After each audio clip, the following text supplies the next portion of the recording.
She-Demon by the New York Brony. Sunset could not believe her eyes. The harsh, red writing written on her locker was there, but she couldn't seem to comprehend why. No, she knew why. She thought to herself as tears welled, stinging and dripping down her face. She-Demon. The word had become somewhat of a branding for her, a go-to insult for more than half the school, and a word she had heard hissed about on a daily basis, but never, ever scrawled out for the world to see. She must have been standing there 10, maybe 20 minutes staring at the offending word. All she remembered was walking out of gym class and heading to her locker before she glanced up and found it. She felt numb, cold. She hadn't even realized a crowd had formed behind her until she heard the numerous mechanical clicks of phones taking pictures. Sunset whirled around to see the giddy, almost sadistically happy faces of her classmates. She was breathing heavily now, the world spinning around her. "No," she cried. "Stop! Please! I'm sorry!" she croaked, throwing her arms in front of her locker so that the graffiti would be obscured. She felt nauseous, ready to pass out. The mocking faces in front of her blurred. She slid down her locker in despair, finally letting the tears that had been brimming fall down her face.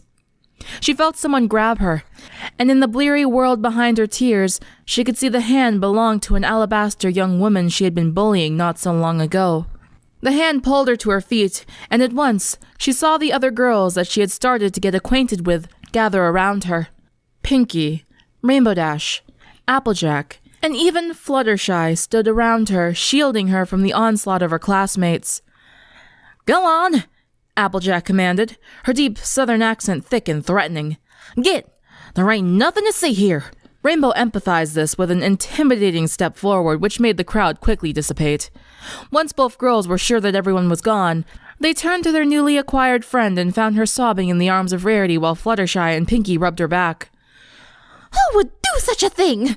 Rarity hissed, her perfectly manicured nails disappearing into her palm to form a fist. "Dunno," Applejack replied, frowning. "But the minute I find them, they're gonna get introduced to Bucky McGillicuddy and Kix McGee," she added, referencing the two fish she was currently cracking. Fluttershy shook her head. "I know what they did was wrong, but let's not resort to violence." "Well, why not?" Dash barked. "They deserve it for making Sunset cry." "It's all right," Sunset interjected hoarsely.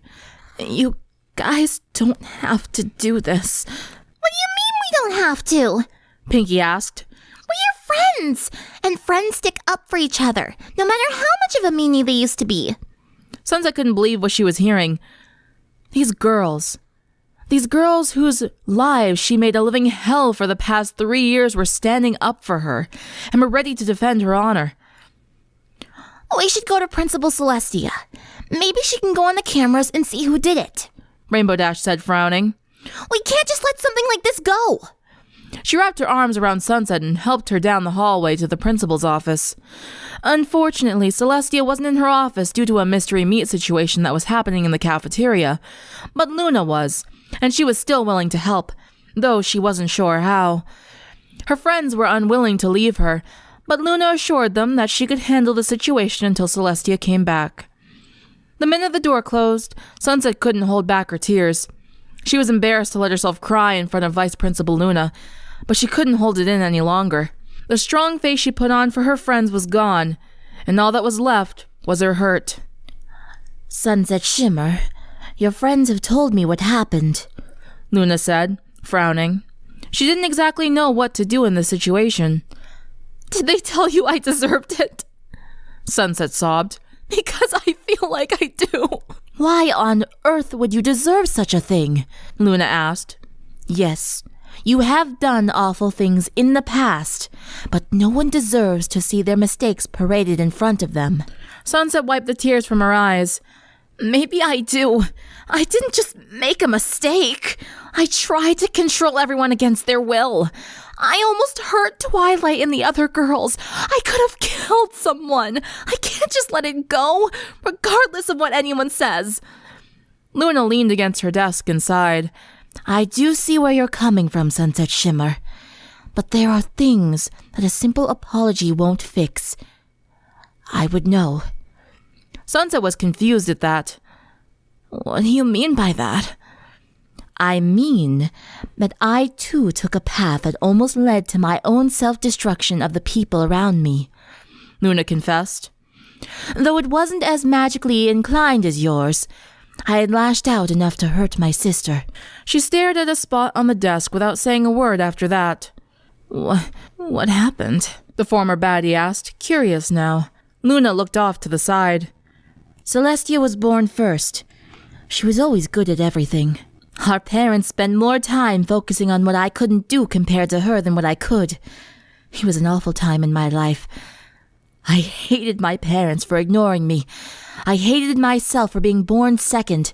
And I hated Celestia for being so perfect. So, what did you do? Sunset sniffled.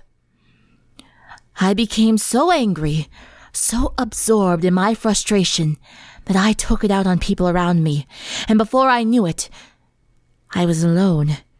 It was a rather dark time for me, Luna admitted, looking down at the floor. She smiled at Sunset. But once I realized that I was no good alone, I know I needed to change.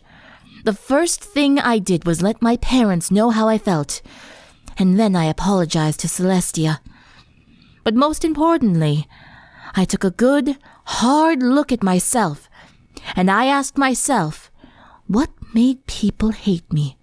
What made me so scary? And with the help of Celestia, I was able to truly see the error of my ways. She put a hand on Sunset's shoulder.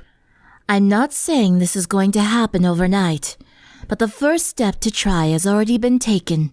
You just have to finish the rest. No matter what people think, after all this time, you have to keep pushing so that they have no choice but to acknowledge that you've changed. Are you sure that'll work?